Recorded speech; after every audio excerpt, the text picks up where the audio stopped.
பிஸ்மில்லாஹிர் ரஹ்மானிர் ரஹீம். அளவிலா கருணையும் இணையிலா கிருபையுமுடைய எல்லாமல்ல இறைவனின் திருநாமம் போற்றி. இன்றைக்கு நபிகள் நாயகத்தை பற்றிய சில செய்திகளை உங்களுக்கு சொல்ல வேண்டும் என்று நான் ஆசைப்படுகிறேன். துவக்கி வைத்து பேசிய ஜலாலுதீன் அவர்கள் சொன்னார்கள், நபிகள் நாயகத்தை பற்றி இவர்கள் ஏன் தெரிந்து கொள்ள வேண்டும்? முஸ்லீம் அல்லாத மக்கள் நபிகள் நாயகத்தை பற்றி ஏன் தெரிந்து கொள்ள வேண்டும்? 14 நூற்றாண்டுகளுக்கு முன்னே எங்கேயோ வாழ்ந்த ஒரு ஆள், அதுவும் அரபு நாட்டில் அரபி மொழி பேசிய ஒரு ஆள், அவரை பற்றி தமிழ்நாட்டில் இந்த நூற்றாண்டில் ஏன் இங்கே வந்து சொல்ல வேண்டும் என்ற ஒரு கேள்வி நமக்கெல்லாம் எழலாம்.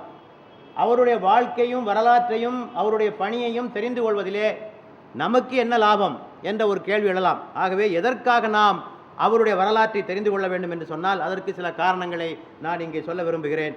முதலாவதாக, உலக வரலாற்றில் அதிகமான தாக்கத்தை ஏற்படுத்தியவர், the most influential person. Michael Hart என்பவர் ஒரு புத்தகத்தை எழுதினார், ranking of the most influential person in the history. உலக வரலாற்றில் அதிகமான தாக்கங்களை ஏற்படுத்திய பல பேரை தொகுத்து அதிலே 100 பேரை மட்டும் தேர்ந்தெடுத்து அதை வரிசைப்படுத்தினார். அதிலே முதல் இடத்தை நபிகள் நாயகம் அவர்களுக்கு கொடுத்தார், 2வது இடத்தை ஐசக் நியூட்டனுக்கு கொடுத்தார், 3வது இடத்தை ஜீசஸ் கிரைஸ்டுக்கு கொடுத்தார், 4வது இடத்தை புத்தருக்கு கொடுத்தார். அவர் சொன்னார், நான் எந்த அளவுகோலின் அடிப்படையில் இதனை தேர்ந்தெடுத்தேன் என்று சொல்லுகிற போது, மனித வரலாற்றிலும் அன்றாட மனிதர்களுடைய வாழ்க்கையிலும் அதிக தாக்கத்தை ஏற்படுத்தியவர் யார்? உலக வரலாற்றிலும் அன்றாட மனிதனுடைய வாழ்க்கையிலும் அதிக தாக்கத்தை ஏற்படுத்தியவர் யார்? According to the total amount of influence that each of them had on human history and the everyday lives of human beings. அந்த அளவுகளை வைத்துக்கொண்டு நபிகள் நாயகத்தை நான் முதலாவதாக தேர்ந்தெடுத்தேன் என்று சொன்னார். உண்மைதான், நபிகள் நாயகம் வாழ்ந்த காலத்திலேயே அவருடைய அணியிலே 5 லட்சம் பேர் இணைந்திருந்தார்கள். 5 லட்சம் பேர் அவருடைய அணியிலே இருந்தார்கள். அரேபிய தீபகற்பம் முழுவதும் அந்த மார்க்கம் பரவி இருந்தது. இன்றைக்கு உலகத்திலே 5ல் ஒரு ஆள் முஸ்லீம், 5ல் ஒரு ஆள் முஸ்லீம்.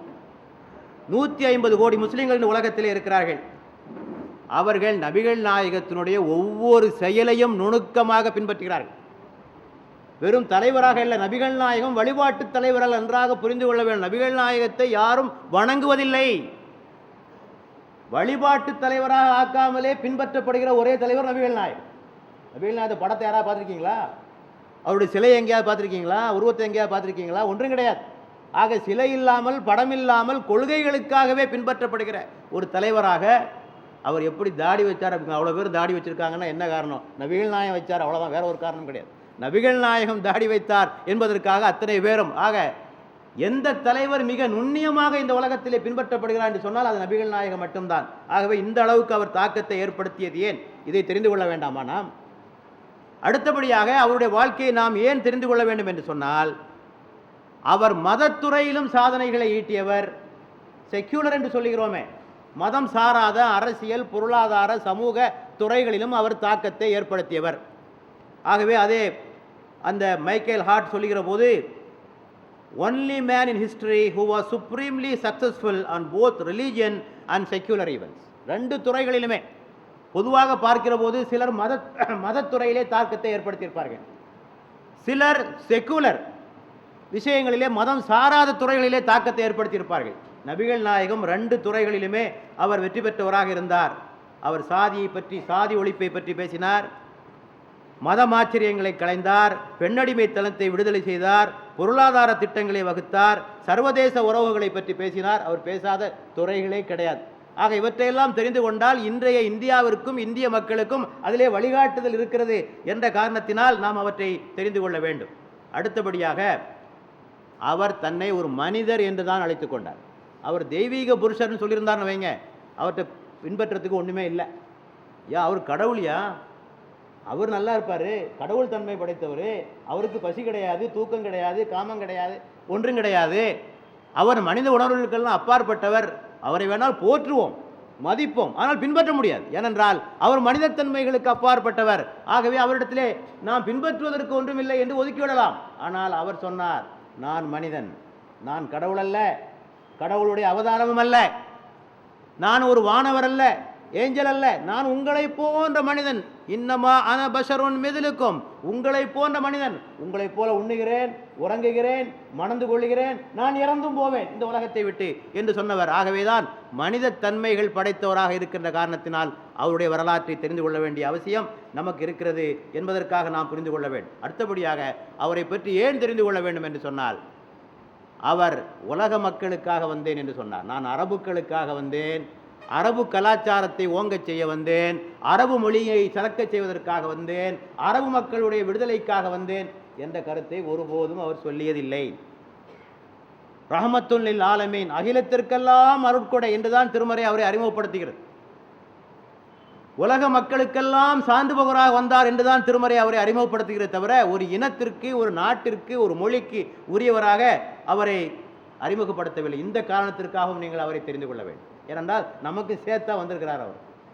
அடுத்தபடியாக அவருடைய வாழ்க்கை வரலாறு கற்பனையாக அல்ல, அவர் ஒரு மித்தலாஜிக்கல் பர்சன் அல்ல, ஒரு புராண கால புருஷர் அல்ல, அவர் வரலாற்று புருஷர். வரலாற்றினுடைய முழு ஒளியிலே வாழ்ந்தவர். அவருடைய வரலாற்றை எழுதிய பிலிப் ஹிட்டி சொல்லுவார், prophet Muhammad was born in the full light of history. வரலாற்றினுடைய முழு ஒளியிலே பிறந்தவர். ஆகவே அங்கே கற்பனை கலவாத சரித்திரம். ஏனென்றால் புராண புருஷர்களை போற்றலாம், ஆனால் உண்மை சரித்திர ஆதாரம் இல்லையே, எப்படி பின்பற்றுவது? ஆகவே அவர் கற்பனை பாத்திரமல்ல, அவருடைய ஒவ்வொரு செயலும் சொல்லும் தெளிவாக பதிவு செய்யப்பட்டிருக்கிறது. அவருடைய இல்லறை வாழ்க்கை, தாம்பத்திய வாழ்க்கை கூட பதிவு செய்யப்பட்டிருக்கிறது. அந்த அளவுக்கு நுணுக்கமாக அவர் வரலாற்றிலே குறிப்பிடப்பட்டவர். ஆகவே தான் அவருடைய வரலாற்றை நாம் தெரிந்து கொள்ள வேண்டும் என்று நாம் சொல்லுகிறோம், இந்த காரணங்களுக்காக. அடுத்தபடியாக அவருடைய வாழ்க்கையை ஒரு சுருக்கமாக ஒரு 5 நிமிடத்திலே உங்களுக்கு சொல்லிவிட விரும்புகிறேன். ஏனென்றால் அது மிக நீண்ட வரலாறு, அவற்றை சொல்ல முடியாது. அவர் கிபி 571 இன்றைக்கு சவுதி அரேபியா என்று அழைக்கப்படுகிற பகுதியில் இருக்கின்ற மக்காவிலே பிறந்தவர். அது ஒரு பாலைவன பகுதி என்பது உங்களுக்கு தெரியும். அது ஒரு பெரிய அறிவினுடைய தலைநகரம் அல்ல. It was not an intellectual city. அப்படிப்பட்ட ஒரு அறிவு தலைநகரத்திலே அவர் பிறந்தவர் அல்ல. அங்கே இருந்த மக்கள் சிலை வணக்கத்தில் ஈடுபட்டிருந்தார்கள். ஒரு நாளைக்கு ஒரு கடவுள், 360 நாளைக்கு 360 கடவுள் என்று தெய்வங்களை அவர்கள் வணங்கி வந்தார்கள். பெண் குழந்தைகளை உயிரோடு புதைத்து வந்தார்கள். பெண் குழந்தைகளை பாரமாக கருதினார்கள். மதுவிலும் சூதிலும் மயங்கி கிடந்தார்கள்.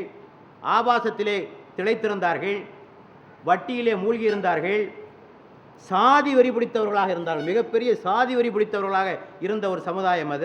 அந்த சமுதாயத்திலே அவர் தோன்றினார், பிறந்தார். பிறக்கும் முன்னரே தந்தையை இழந்து விட்டார். பிறந்து 6 வருடங்களிலே தாயை இழந்து விட்டார். அவருடைய பாட்டனாரால் அவர் வளர்க்கப்பட்டார். ஆடுகளை மேய்த்தார். பின்னர் வியாபாரம் செய்தார். வியாபாரத்திலே மிகச்சிறந்த நிலையை அடைந்தார். நேர்மையாளராக இருந்தார். அதன் காரணமாக அன்றைக்கு மக்காவிலே இருந்த மிக பெரும் செல்வச் சீமாட்டியாகிய கதீஜா என்ற பெண்மணி இவரிடத்திலே வியாபாரத்தை ஒப்படைத்தார். இவருடைய நேர்மையை கண்டு மணந்து கொள்ள விருப்பம் தெரிவித்தார். அந்த அம்மாவுக்கு 45 வயசு, இவருக்கு 25 வயசு. அந்த அம்மாவுக்கு 40 வயசு, இவருக்கு 25 வயசு. 25 வயதில் தன்னை விட 15 வயது மூத்த ஒரு பெண்ணை மணந்து கொண்டார். 40 வயது வரை அவருடைய வாழ்க்கையிலே மிகப்பெரிய குறிப்பிடும்படியாக எந்த சம்பவம் பெரிதாக ஒன்றும் நடந்துவிடவில்லை. நேர்மையாளராக இருந்தார், வாய்மையாளராக இருந்தார், இரக்கமுடையவராக இருந்தார், கருணை உடையவராக இருந்தார். அவர் ஒருபோதும் உருவச் சிலைகளை எப்போதும் வணங்கியதில்லை. அநீதிகளுக்கு எதிராக குரல் கொடுப்பவராக இருந்தார். அவருடைய இளம் வயதிலேயே ஒரு அமைப்பை உருவாக்கினார், ஹில்ஃபுல் ஃபுலூல் என்று ஒரு அமைப்பு. மக்காவிலே அநீதிகள் நடந்தால் தட்டி கேட்பதற்கென்று ஒரு சபையை நிறுவினார். அன்றைய காலத்திலே ஒரு அநியாயம் செய்து கொண்டிருந்தார்கள். வெளியூரிலிருந்து சாமான் கொண்டு வருவார்கள். இந்த மக்காவாசிகள் அவர்களுக்கு சாமானை வாங்கி கொண்டு பணத்தை கொடுக்க மாட்டார்கள். இப்படி ஏமாற்றி கொண்டதை கண்டிப்பதற்காக அப்போதே ஒரு என்ஜிஓவை நிறுவியவர் அவர். அநீதிகளுக்கு எதிராக குரல் கொடுத்தவர். மக்களால் வாய்மையாளர், நேர்மையாளர் என்று போற்றி புகழப்பட்டவர். இப்படி இருந்த சூழ்நிலையில் அன்று நிலவிய கொடுமைகள், அநீதிகள், அக்கிரமங்கள் இவற்றை பற்றி சிந்தனை வயப்பட்டவராக இருந்தார். அதை குறித்து ஆழ்ந்த யோசனையிலே இருந்தார். அருகிலே இருக்கின்ற ஹிரா என்ற குகையிலே தவம் இருந்தார். இவற்றை குறித்து சிந்தித்து கொண்டே இருந்தார். ஒரு நாள் ரமலான் மாதத்தினுடைய ஒரு நாளிலே வானவர் தலைவர் ஜிப்ராயில், கேப்ரியேல் என்று சொல்லக்கூடிய அவருக்கு முன்னாலே தோன்றி, ஓதுவீராக, உம்மை படைத்த இறைவனின் நாமத்தால் நீர் ஓதுவீராக அவன்தான் எழுதுகோலை கொண்டு உமக்கு கற்பித்துக் கொடுத்தான், நீங்கள் அறியாதவற்றையெல்லாம் அவன்தான் உங்களுக்கு கற்றுக் கொடுத்தான் என்ற வசனத்தை அவருக்கு சொன்னார். இவர் சொன்னார், எனக்கு ஓத தெரியாதே, ஏனென்றால் இவருக்கு எழுத படிக்க தெரியாது. நபிகள் நாயகத்திற்கு எழுத படிக்க தெரியாது. he was an illiterate. எனக்கு ஓத படிக்க தெரியாதே என்று சொன்னார். இவர் சொன்னார், இறைவனின் திருநாமத்தால் ஓதுவீராக என்று மீண்டும் மீண்டும் சொல்ல அந்த வசனங்களை அவர் சொல்ல ஆரம்பித்தார். அன்றிலிருந்து இறை வசனங்கள் அவருக்கு வர ஆரம்பித்தன. இந்த வசனங்கள் இறங்கிய பிறகு நடுங்கியவராக தனது மனைவியிடத்திலே சென்றார். எனக்கு ஏதோ ஆகிவிட்டது என்று சொன்னார். அந்த அம்மையார் அப்போது அங்கே கிறிஸ்தவராக இருந்த வராக்கா என்பவரிடத்தில் அழைத்து சென்றார். என்னமோ சொல்கிறாரு கேளுங்க என்று. அவர் எல்லாவற்றையும் விசாரித்து விட்டு அவர் சொன்னார், அந்த வராக்கா என்பவர், உமக்கு வந்தது வானவர் ஒருவர் தான். மோசஸுக்கு யார் வந்தாரோ, ஜீசஸுக்கு யார் வந்தாரோ அவர்தான் உங்களிடத்திலும் வந்திருக்கிறார். உமக்கு இறைவசனங்கள் வரும். நான் நீண்ட காலம் உயிரோடு இருந்தால் உம்மை நான் பின்பற்றி விடுவேன் என்று அவர் சொன்னார். உமக்கு பல சோதனைகள் வரும், தயாராக இருந்து கொள்ளும் என்று சொன்னார். ஆக இப்படித்தான் அந்த வேத வெளிப்பாடு இறங்கியது. இப்போது நீங்கள் சில கேள்விகள் கேட்கலாம். யாரோ ஒரு ஆள் வந்து சொன்னார், இவர் வேத வெளிப்பாடு கடவுளுடைய தூதர்னு ஆயிடுவாரா? ஒரு கேள்வி கேட்கலாம். இல்லை, இப்போ அறிவு ரீதியான இந்த கேள்வியை கேட்க வேண்டும். அதற்கான விடைகளை பார்க்கிற போது 40 வயது வரை அவர் மிகப்பெரிய தத்துவங்கள் எதையும் பேசியதில்லை. 40 வயது வரை மிகப்பெரிய தத்துவங்கள், கோட்பாடுகள், பிலாசபி எதுவுமே பேசியதில்லை. என்றைக்கு இந்த இறை வானவர் அவருக்கு முன்னாலே தோன்றி அவருக்கு அந்த கட்டளை அறிவிக்கிறாரோ அன்றிலிருந்து தான் பேச ஆரம்பிக்கிறார். உலகத்தில் யாராவது இப்படி ஒரு ஆளை பார்த்துருக்கீங்களா? 40 வயசு வரைக்கும் எதுவுமே பேச மாட்டார். 40 வயசுக்கு அப்புறம் திடீரென்று தத்துவங்களை பேச ஆரம்பிக்கின்ற ஒரு ஆளை எங்காவது நீங்கள் கேள்விப்பட்டிருக்கிறீர்களா? இருக்க முடியாது. அறிஞர்கள் என்று சொன்னால் தத்துவம் எல்லாம் சின்ன வயசுலேருந்தே அந்த அந்த கருத்துக்களை அவர்கள் சொல்லிக்கொண்டே தான் இருப்பார்கள். ஆனால் 40 வயசிலே திடீரென்று பேசுகிறார் என்று சொன்னால் அது இறைவனிடமிருந்து வந்த வேத வெளிப்பாடாகத்தான் அது இருக்க வேண்டும் என்பதையும் நாம் தெளிவாக புரிந்து கொள்ள வேண்டும். அத்தோடு இன்னொன்றையும் பார்க்க வேண்டும். அந்த குரான், அவருக்கு இறங்கிய குரான் இருக்கிறதே மிகப்பெரிய இலக்கியம். இன்றைக்கும் அரபி மொழியிலே மிகச்சிறந்த இலக்கியம் குரான் தான். எழுத படிக்க தெரியாதவர்கள் இலக்கியத்தை வடித்ததாக உலகத்திலே வரலாறு உண்டா? எழுத படிக்க தெரியாதவர்கள் இலக்கியத்தை வடித்ததாக உலகத்திலே வரலாறு எங்காவது உண்டா? தத்துவங்கள் சொல்வார்கள், எழுத படிக்க தெரியாதவர்கள் தத்துவங்கள் சொல்வார்கள், அதை நாம் கேள்விப்பட்டிருக்கிறோம். ஆனால் இலக்கியத்தை வடித்ததாக உலகத்திலே எங்கும் பேச்சு கிடையாது. ஆகவே இவர் இலக்கியத்தை சொன்னான்னு சொன்னால் அவருடைய சொந்த வாயிலிருந்து வந்ததல்ல, இறைவன் அவருக்கு தந்ததான் என்பதனையும் நாம் தெளிவாக புரிந்து கொள்ள வேண்டும். சிலர் சொன்னார்கள், அவருக்கு ஒரு வகையான ஹாலுசினேஷன், ஏதோ ஒரு மயக்கம், ஒரு பிரமை. இவராகவே சுயமாக கருத்துக்களை கற்பனை பண்ணி கொண்டார். அதனுடைய பிரமை, ஹாலுசினேஷன்.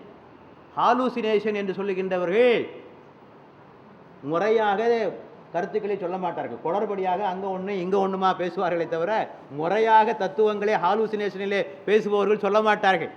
ஆகவே அவருடைய கருத்துக்கள் ஆழமான கருத்துக்கள். ஆக இவையெல்லாம் அவருக்கு எங்கிருந்து கிடைத்தது? யார் அவருக்கு சொல்லிக் கொடுத்தார்கள்?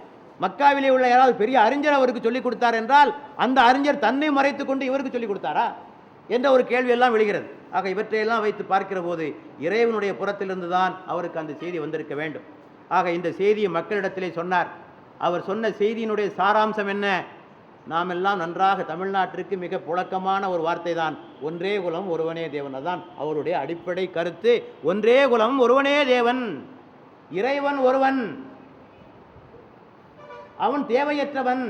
கடவுளுக்கு தேவை கிடையாது. கடவுள் என்றால் பசி, தாகம், காமம், களைப்பு, ஓய்வு இவற்றையெல்லாம் விட்டு அப்பாற்பட்டவன் தான் கடவுள். கடவுள் தேவையற்றவன். அவன் யாரையும் பெறவும் இல்லை, யாராலும் பெறப்படவும் இல்லை. அவனுக்கு இணையான ஒருவரும் இல்லை. படைத்தவனை மட்டும் வணங்கு, படைப்புக்களை வணங்காதே.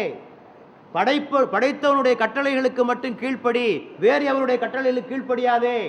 மன்னர்களுக்கு கீழ்ப்படியாதே, புரோகிதர்களுக்கு கீழ்ப்படியாதே, குருமார்களுக்கு கீழ்ப்படியாதே, மன இச்சைக்கு கீழ்ப்படியாதே, உன்னுடைய மூதாதையருக்கு கீழ்ப்படியாதே.